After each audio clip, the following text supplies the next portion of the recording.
paraphrasing because I can't quite remember all of the intricacies of it, but so we all know what the Reimagine is, and we're going to talk about that later. I'll have a speaker that'll get into that because it all ties into things. The Reimagine Nanaimo is tying right into, for lack of a better term, the World Economic Forum's Great Reset.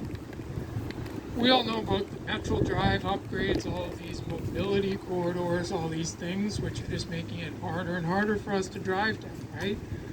Well, in the housing projections in this last meeting, they kept referencing multiple density centers linked by these mobility corridors.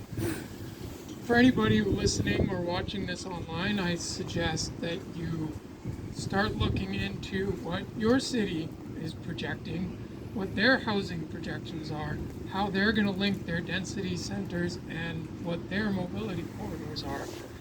And see if you can find any of these correlations with the Great Reset and all that stuff, because it's coming. And Nanaimo, I can somehow get people the information, but Nanaimo was promoted by Aaron O'Toole of the Conservative Party of Canada as a premier smart city.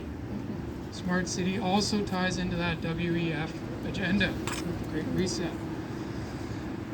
And you'll find, if you look up our wonderful art installation of the Nanaimo sign, you start looking at that big O. You'll see that O is the pin of a lot of people linked into that World Economic Forum with their Great Reset agenda, their sustainability development agendas, and all these things. So definitely the City Council move has been uplifting for us. We've taken this momentum, this incredible momentum that we built on this island with our freedom rallies, our convoys, our connections. We're connected island-wide now. Victoria, the Camel River, and beyond. We're so connected now that if we have 5-10 people in these meetings, if we have some people running for city councils, we have this ability now to stop this reset agenda, to stop all of this in its tracks, just by citizens getting involved again. And that's really what we've got to do. And so that's pretty much my summary there. And I'm going to get underway with our speakers. You all remember Jim from last month? Good for you. Keep it up there, brother. I hope you're ready, Jim. Oh, yeah. Because I'll bring Jim up. He's going to give us some updates and all that good stuff. Let us know what he's got on the go.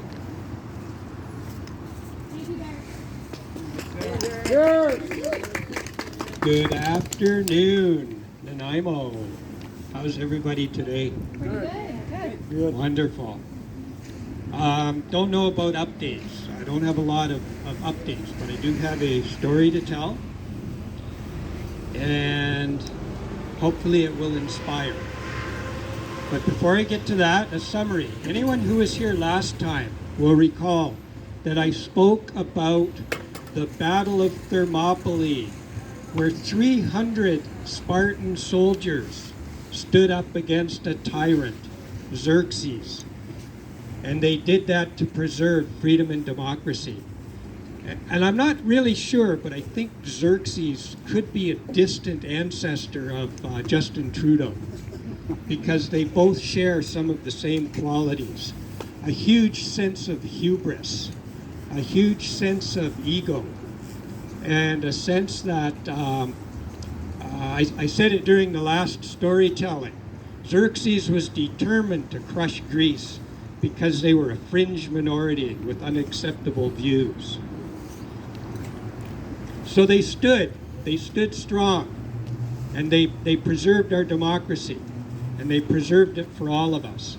And we know that we have a situation in Canada right now where we have a tyrannical government, and they have committed crimes. They've committed crimes against every citizen in this country. Absolutely. Anyone, any government at any level, any private company who have introduced mandates and enforced them under rules of punishment have violated various sections of the Criminal Code of Canada. Yes, they have. They have violated intimidation. They have violated assault, possibly torture. They have violated various sections of the International Covenant on Civil and Political Rights, to which Canada is a member state. And we must hold these people accountable. Cheers. We must. Now, I'm going to tell a story, and I hope it's inspirational. Before I do that, I want to put a heartfelt thank you out to everyone who has stood against the punishment that they have attempted to inflict upon us. That goes to all those people who have lost jobs. It goes to all of those people who have been assaulted. They've taken a jab in order to keep their jobs. They didn't want to do it, and we need to recognize that. We need to recognize and honor them for standing up as long as they could under the threat of job loss. My story. My father, he was a Juno Beach veteran, World War II. And shortly after D-Day, as they were pushing into the city of Caen, he and his unit came under attack by a German Panzer division. He and two of his comrades in arms were struck very nearby by a German Panzer shell, a German 88 millimeter shell. Dad was thrown 20 feet into the air.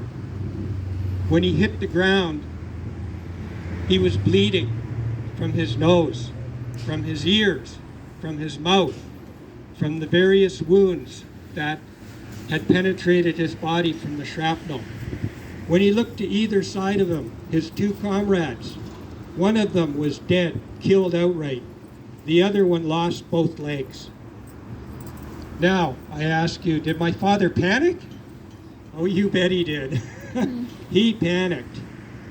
And he often tells the story that it felt like he rolled down an acre of grain. It all took place in a grain field. He panicked until he could get himself under control, until he could convince himself that it was not as bad as it seemed. And he survived. He pushed on.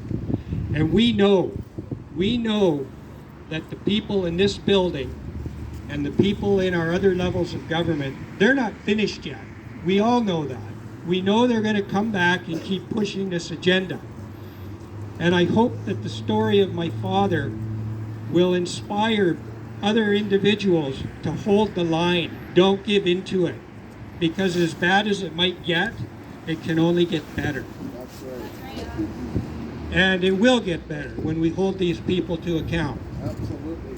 Now, how can we hold them to account? They have violated criminal laws in this country. There's no question. They've broken the laws. So this is a bit of a call to action for everyone out there right now. The Crown prosecution in this province are currently staying the prosecutions that people are bringing forward. In other words, they're shielding their political bosses. We need everybody to contact the Office of the Crown Prosecutor in Victoria. They're on Blanchard Street. I don't have the information here today, but please look it up. Anyone watching this video, send letters, make phone calls, tell them we want them to do their job. They tell us that nobody is above the law. They tell us that we follow the rule of law, and yet they're putting up every roadblock they can to protect this agenda that they're trying to impose upon us. And with that, I bid everyone a good day. Thank you. Cheers. There we go.